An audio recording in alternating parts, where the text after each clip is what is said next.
PAX update is brought to you by Netflix.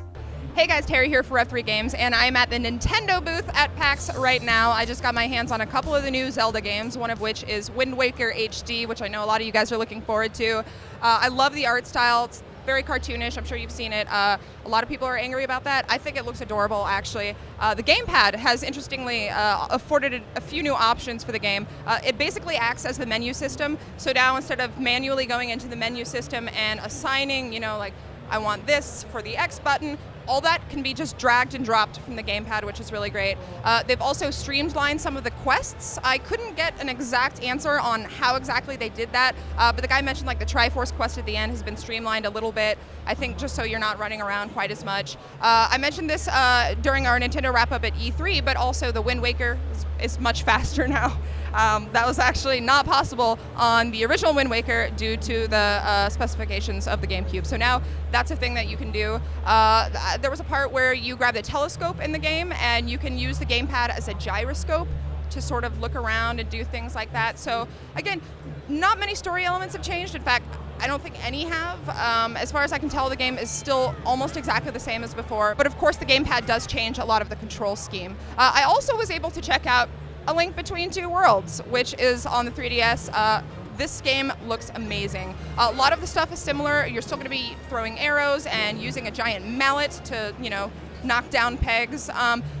Possibly the most interesting new feature they've added to that is the ability to basically absorb into the wall and become part of it. So it adds a whole nother platforming dimension to the game, and it really makes it like, it's a puzzle game, but it really elevates the puzzles in the game and creates a whole new dimension to it.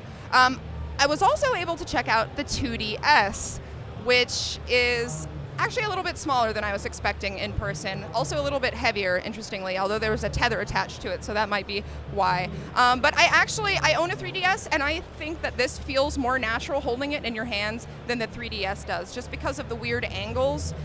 This is all flat, so, and of course there's no 3D, so you won't have to move around the angles to try to get a good view. As far as I can tell, or what the guy told me, is that all of the features are exactly the same as the 3DS, with the exception of the 3D. So you can still go online. All of the 3DS games are going to be available on the 2DS, which is great. And yeah, it's launching October 12th for $129.99. He did say that there was going to be a neoprene case launching with it day one, so those of you ladies who are worried about putting it in your purse won't have to worry about that. So that's it for Nintendo and me. There are a ton of games here. I, of course, wasn't able to see them all, but Adam did get his hands on Bayonetta 2. So we're going to have a video up for that soon, so if you want more PAX coverage, you know where to find it. Enjoying our PAX coverage and want to support Rev3 Games? Then you gotta check out Netflix. With Netflix, you can stream your favorite TV episodes and movies directly to your home, saving you time, money, and the hassle of dealing with a cable company.